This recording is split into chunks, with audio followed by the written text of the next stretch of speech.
After 1 year, scientists find that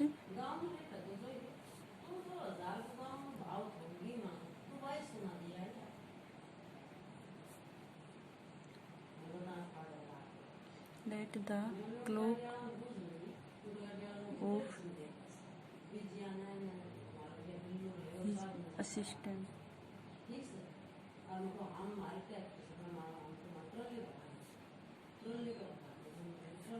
22.7 year. तो उन्होंने जो क्लॉक साइंटिस्ट ने क्लॉक से फाइंड किया 22.7 ईयर, और एक्चुअल में जो साइंटिफिक लैब में वैसे नॉर्मली 1 ईयर हुआ था, आफ्टर 1 ईयर, और साइंटिफिक लैब में क्लॉक के हिसाब से 22.7 year has passed.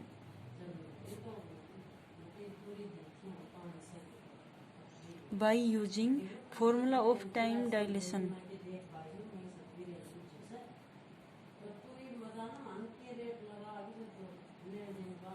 the formula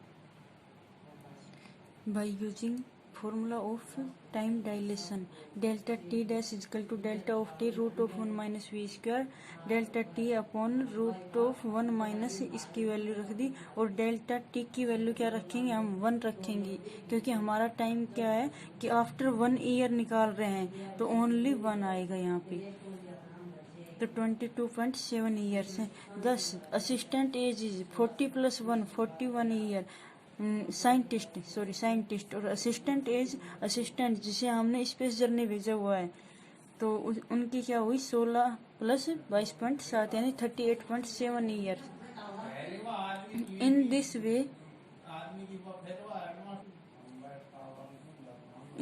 way can increase can increase the age of person by using the principle of time dilation। तो ये क्या कह रहा है कि हम किसी भी पर्सन की यदि हमें उम्र बढ़ानी है, इंक्रीज करनी है, तो द टाइम डायलेशन के माध्यम से हम उम्र इंक्रीज कर सकते हैं। ये टॉपिक यहीं तक है। तो नेक्स्ट क्या है कि इसमें कि हमें प्रूव करना है, एक एग्जाम्पल है जो लॉरेंज इनवेरिएंट पे ही आता है, और जो टाइम डायलेशन और लॉरेंज फिशर कंट्रैक्शन फॉर्मूला पे आधारित है। तो वो एग्जाम्पल क्या है कि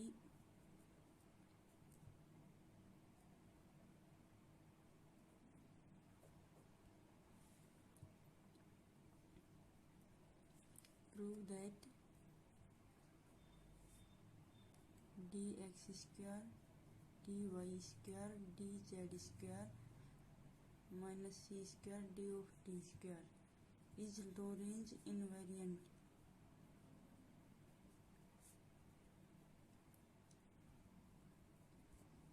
लॉरेंज इनवेरिएंट का मतलब वही जो हमने पहले भी एक क्वेश्चन किया था, उसमें क्या था, उसमें था x² + y² + z² -c² t², और यहाँ पे क्या हो जाएगा,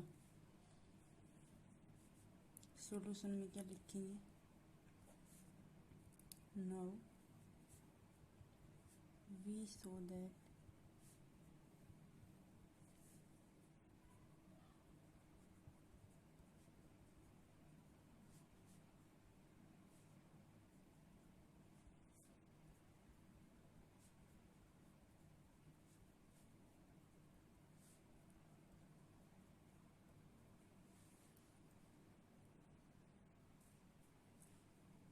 इसमें हम वही लेफ्ट हैंड साइड और राइट हैंड साइड ले लेंगे। उससे पहले we know that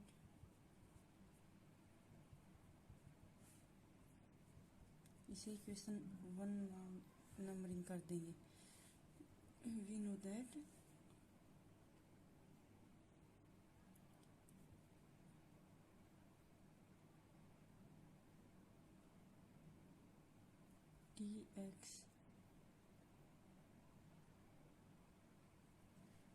x dash था वहाँ पे शायद, पिछले पेज में हमने क्या किया, हाँ dx dash equal to D X into under root of 1 minus we square upon C square.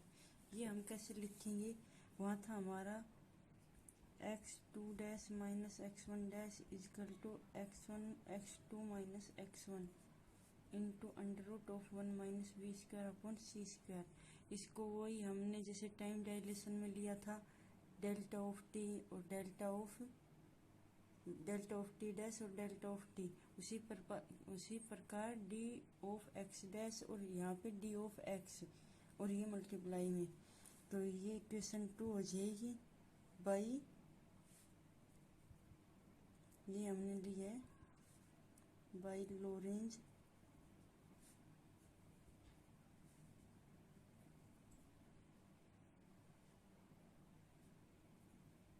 फिजर्ड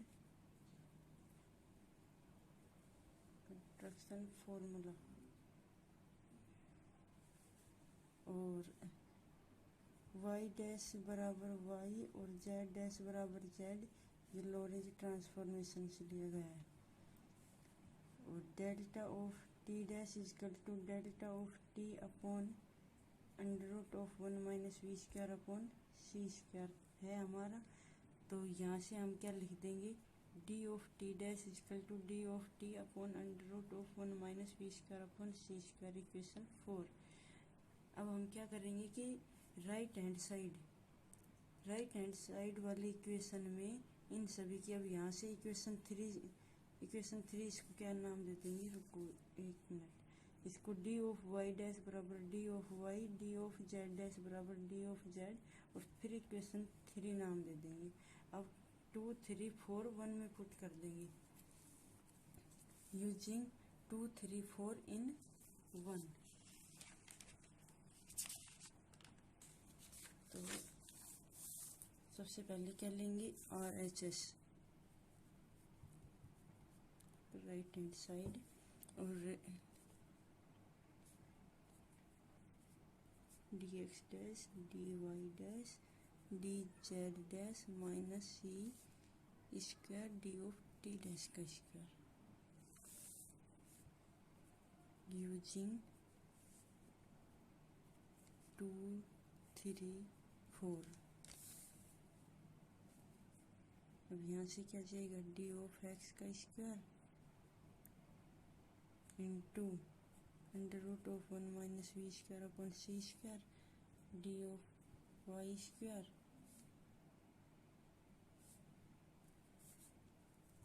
D of Z का square minus C square D of T का square upon under root of 1 minus we square upon C square का square. यही है हमारी equation. Yes, तो यहाँ से क्या ले लेंगे,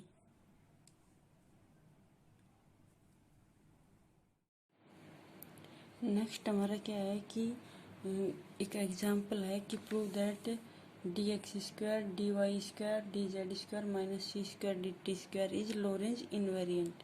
तो वो हमें लॉरेंज इनवेरिएंट प्रूव करना है, जैसे हमने पहले किया था। तो यहाँ लिख देते हैं एग्जांपल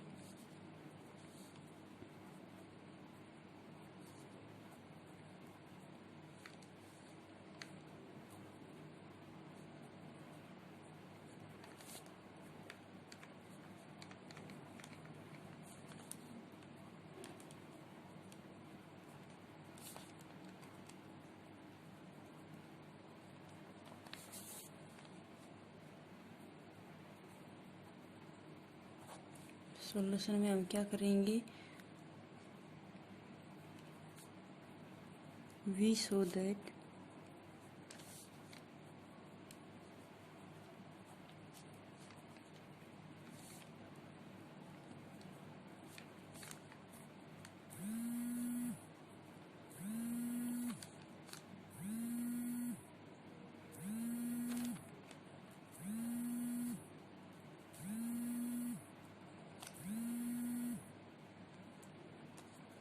अब इसमें हम इक्वेशन फर्स्ट नाम दे देंगे इसको, और क्या करेंगे, वी नो दैट नहीं यूजिंग या फिर यूजिंग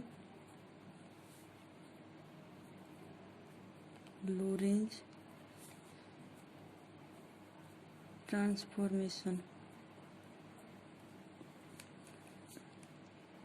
लॉरेंज ट्रांसफॉर्मेशन से क्या लिखेंगे, एक्स डैश बराबर X minus V T upon under root of 1 minus we square upon C square. तो इसको क्या करेंगे, 1 upon under root of 1 minus we square C square को बीटा मान लेंगे। तो beta of X minus V T, beta क्यों मानेंगे, क्योंकि टर्म्स लंबी हो जाएंगी अभी इसको जब डी एक्स बनाएंगे तो। ओके, तो अब क्या कर देंगे, जब एक्स डैश बराबर ये है तो डी एक्स डैश बराबर क्या हो जाएगा, यहीं से कर देंगे, डी एक्स डैश बराबर बीटा यूँ क्यों रहेगा, कांस्टेंट वैल्यू है, D of X minus V D of T हो जाएगा। या फिर ऐसे बोल दो कि ना इस इक्वेशन का टाइम टी के रेस्पेक्ट में डिफरेंशिएशन कर देंगे तो भी यही आएगा। ओके, ठीक है, ये इक्वेशन 2 हो जाएगी, उसमें वाई डैश बराबर वाई और जेड डैश बराबर जेड था। तो आगे भी क्या हो जाएगा, डी ऑफ वाई डैश बराबर डी ऑफ वाई और डी ऑफ जेड डैश बराबर डी ऑफ जेड, इक्वेशन 3। और यहाँ फिर क्या हो जाएगा, टी डैश बराबर T minus V X upon C square upon under root of 1 minus we square upon C square. तो वही beta of T minus V X upon C square. अब इसको वही डी टी डैश में रखेंगे तो क्या हो जाएगा, beta of D T minus V D X upon C square, ये equation 4। Now R H S, D x dash का स्क्वायर, डी वाई डैश का स्क्वायर, डी जेड डैश का square, C D T dash का square, using 2, 3 and 4।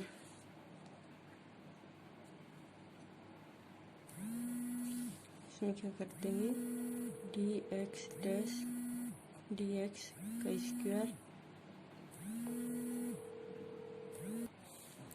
हमने ये value put कर दी है, बीटा की square D x minus V of D T का whole square plus D Y square plus D square minus सी square, beta का square D T minus V D X upon सी square का whole square.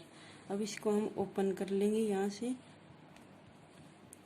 Beta square D x square to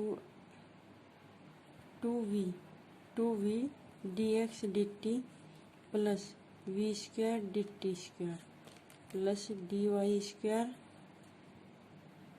D Z square minus C square beta square D of T का square minus 2v upon सी square D x D T, V square upon 6⁴ D x square. अब इसमें क्या करेंगे, हम सी square को अंदर लेके जाएंगे, बीटा स्क्वायर को चाहे सबसे बाहर कॉमन रख लो, तो बीटा स्क्वायर को बाहर लेंगे।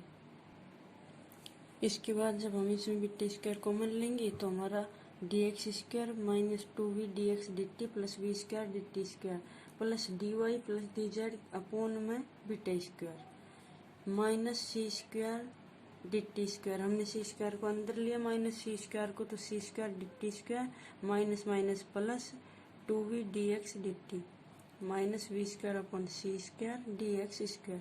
अब इस टर्म से ये टर्म कैंसिल हो जाएगी, आपस में दोनों कैंसिल होने के बाद में देखो क्या बचता है, बीटा स्क्वायर हमारा बाहर ही है,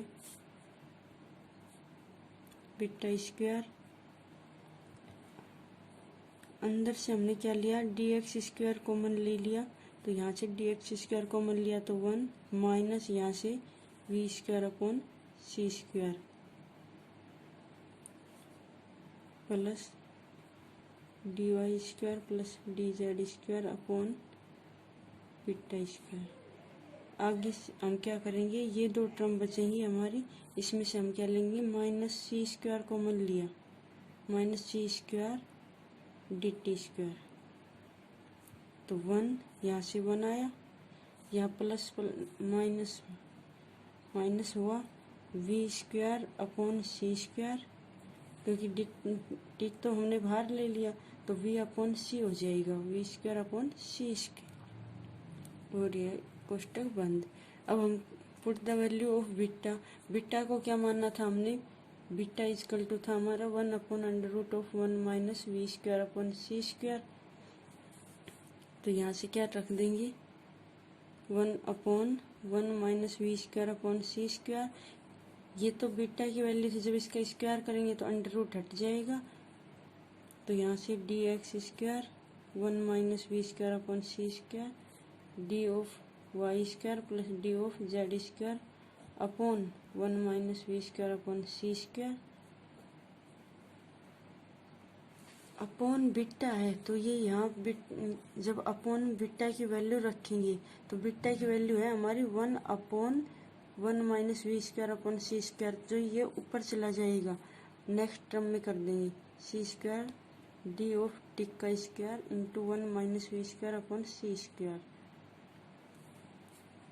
1 upon 1 minus we square upon C square into d x square into 1 minus we square upon C square plus D Y square plus d of Z का स्क्वायर, ये अपॉन में है, ये यहाँ 1 अपॉन फिर अपॉन, तो ऊपर चला जाएगा, तो ये यहाँ क्या हो जाएगा 1 minus we square upon C square, और इसमें 1 minus we square upon C square, नीचे यहाँ वाला minus C square D of t square into 1 minus we square upon C square upon 1 minus we square upon C square, ये cancel, तो यहाँ से क्या हुआ हमारा डी एक्स स्क्वायर बच गया plus d of Y square D of z square minus C square D T square, और हम लेके किस में चले थे, एक्स डैश में लेके चले थे, d x dash D Y dash D Z dash, और ये किस में आ गया हमारा सिस्टम एस डैश में, वो सिस्टम एस में था,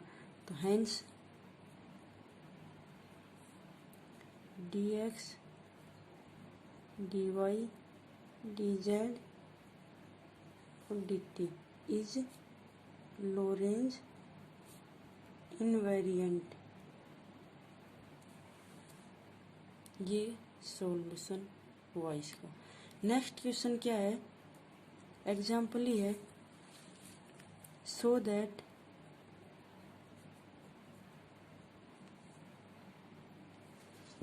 three dimension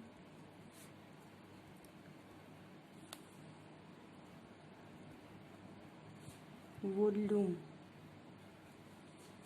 three dimensional volume D x D Y D Z is not Lorentz invariant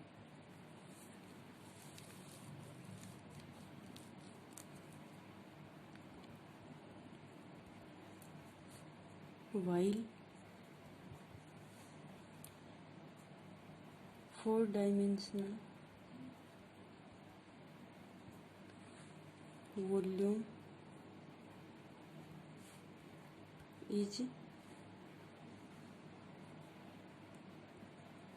Lorentz invariant।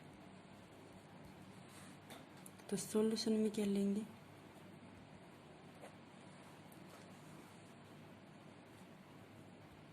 Bye Lorentz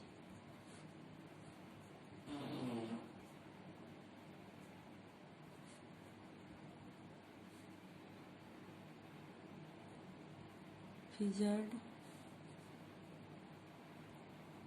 construction formula, क्या हुआ, D x dash equal to D x under root of 1 minus we square upon C square, इसमें हमने d x dash कहाँ से लिया, d x dash बराबर l dash equal to x two dash minus x one dash, और D x बराबर क्या लिया l x two minus x one, okay. और इसको हमने क्या दिया, इक्वेशन फर्स्ट, और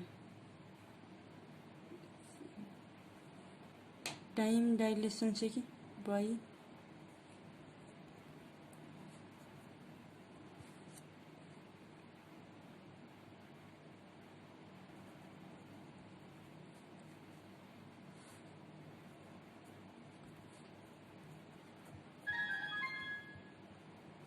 यहाँ से हमने क्या कर लेंगे, इसको D of T dash, d of T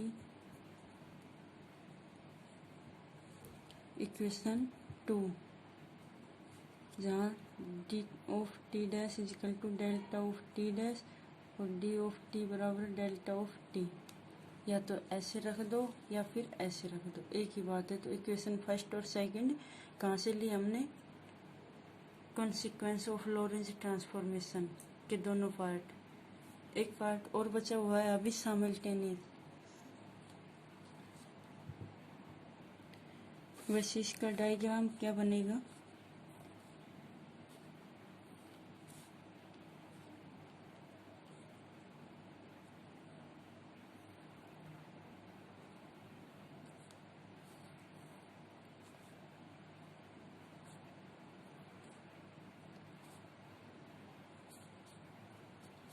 ये हमारी dx, ये हमारी dz और ये हमारी d of y।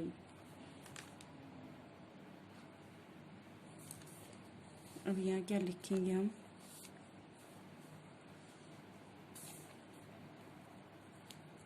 Bye Lorentz transformation.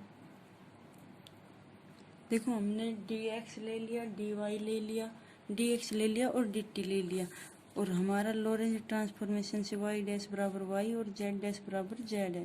तो जिसमें हम क्या कर देंगे, dy डैश बराबर dy और dz डैश बराबर dz, ये हम इक्वेशन 3 रख लेंगे यूजिंग 3। नाउ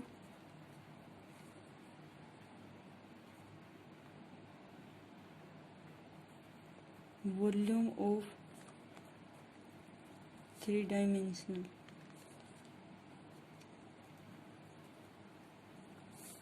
तो v equal to D x D Y D z. तो dx क्या हुआ हमारा, यहाँ से dx डैश, तो ये हमारा किसके बराबर आना चाहिए, dx dy dz के।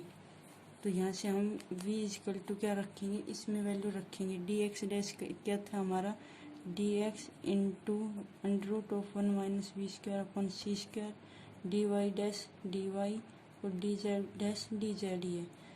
आगे इसको क्या रख देंगे, dx dy dz into under root of 1 minus we square upon c square. तो ये टर्म हमारी एक्स्ट्रा आ रही है 3 डायमेंशन में, और जबकि ये तो इसके इक्वल आना चाहिए। हेंस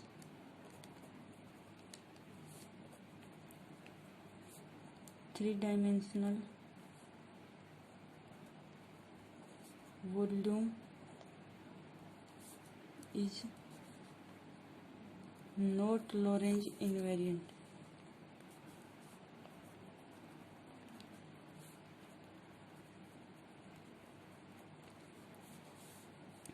अब आगे हम क्या करेंगे, 4 डायमेंशनल लेंगे।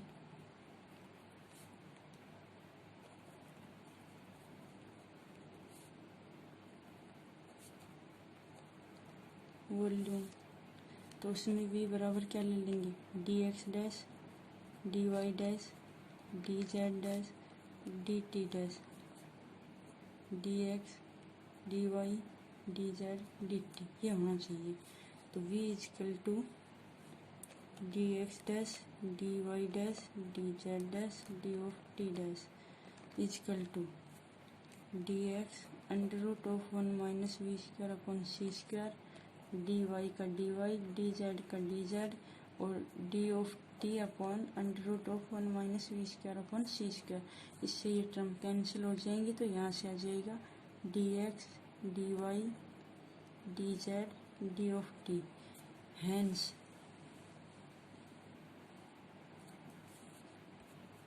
hence 4-dimensional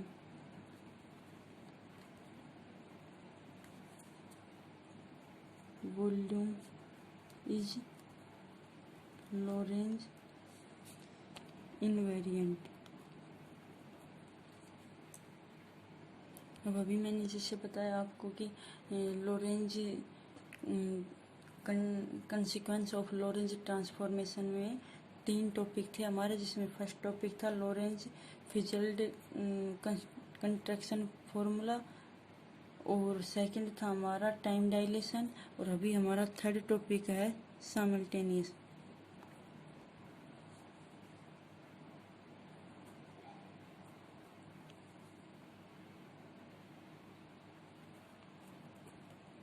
ये क्या है, इसमें क्या होता है कि जैसे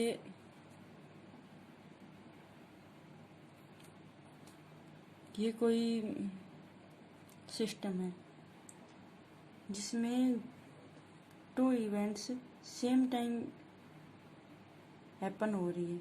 जैसे फर्स्ट इवेंट्स तो ये कि जैसे यहाँ कोई ऑब्जर्वर है, तो यहाँ से कोई भी व्यक्ति जा रहा है या कोई बॉल फेंक रहा है, ये तो फर्स्ट टाइम तो ये कि यहाँ से इसने बॉल फेंकी, फर्स्ट इवेंट। सेकंड इवेंट किसी अन्य कोऑर्डिनेट पे इसी समय कुछ और घटित हुआ, तो same time same coordinate same नहीं होंगे। Coordinate x1 is not equal to x2 होगा, लेकिन टाइम ये जैसे t1 पे हैपन हुई, ये t2 पे, और t1 is equal to t2 होगा। ऐसी जो घटनाएं होती हैं उसे साइमल्टेनियस घटना कहते हैं। तो इसमें क्या लिखेंगे, 2 events are said to B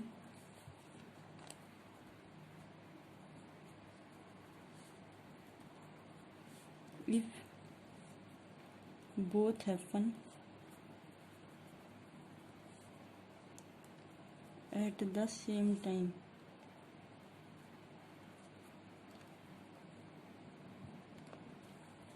कि भाई 2 इवेंट्स, 2 घटनाएं साइमल्टेनियस कहलाएंगी यदि वे दोनों सेम टाइम पे घटित हो रही हैं। Late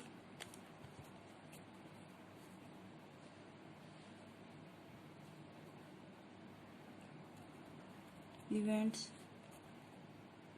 happen at same time in system as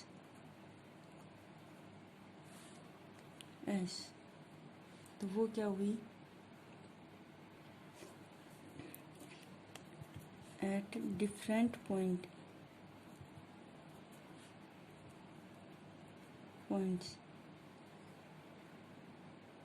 will be not happen in same time in system S dash।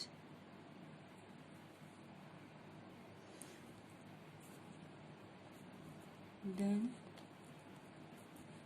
will be not happen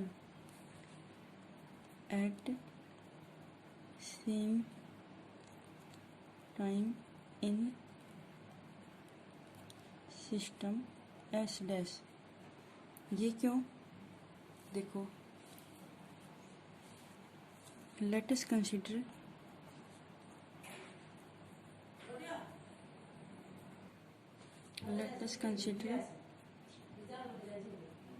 to system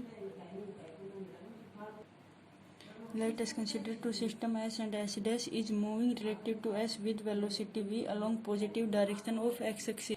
Positive direction of x-axis. Let the different let the two events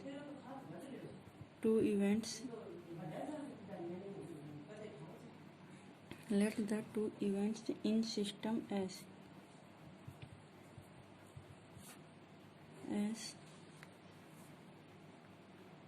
happen at same time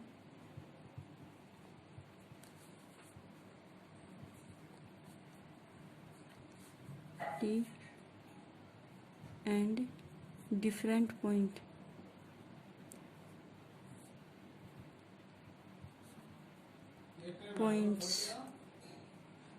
difference points क्या होंगे, p1 x1 y1 z1 t1 and p2 x2 y2 z2 t2। इसलिए there is t1 is equal to t2 and x1 is not equal to x2। यदि events simultaneous है तो t1 और t2 क्या होंगे, same होंगे एक सिस्टम में, one system, not both system. तो सिस्टम में एस में सिस्टम एस की बात कर रहे हैं हम, तो यहाँ से हमने t1 और t2 को सेम लिया है और जबकि x1 और x2 डिफरेंट है, तो ये घटना क्या कहलाएगी, simultaneous. Let t1 dash and t2 dash B the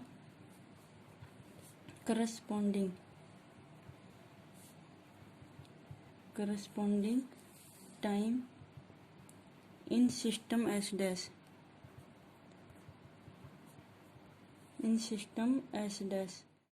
to the time t1 and t2 in system S।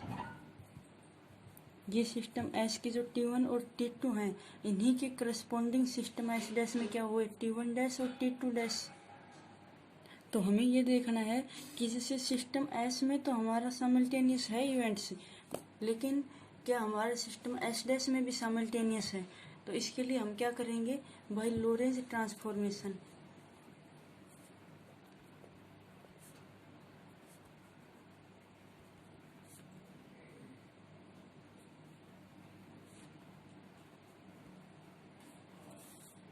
We है t1 dash equal to t1 minus we x1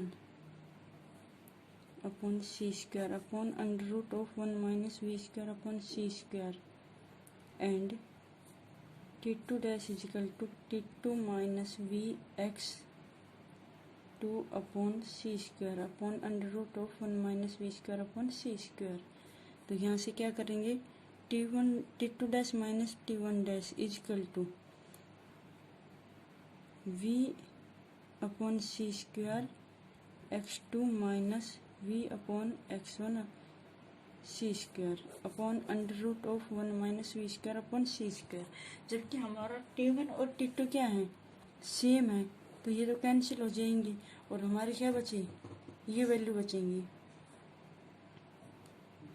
t2 sorry ये negative और ये पॉजिटिव हो जाएगा, क्योंकि जब, हाँ सही है, तो x1 माइनस x2 बन जाएगा यहाँ से, x1 minus x2 v upon C square upon under root of 1 minus we square upon C square. तो ये क्या हुआ कि वहाँ हमारा था t1 equal to t2 but not x1 equal to x2। x1 x2 के इक्वल टू नहीं था, पॉइंट डिफरेंट है, जबकि हमारा टाइम सेम है। तो यहाँ से जब ये इक्वल टू नहीं हुए तो इसका मतलब इज नॉट, ये both is not equal to zero, यानी कि x1 minus x2 is not equal to zero. तो जब ये जीरो के इक्वल टू नहीं है तो यहाँ से ये पूरी इक्वेशन भी, तो यहाँ से क्या लिख देंगे, t2 dash minus t1 dash is not equal to zero. This implied t2 dash is not equal to t1 dash. तो सिस्टम S में 10 two system are not simultaneous in system S dash.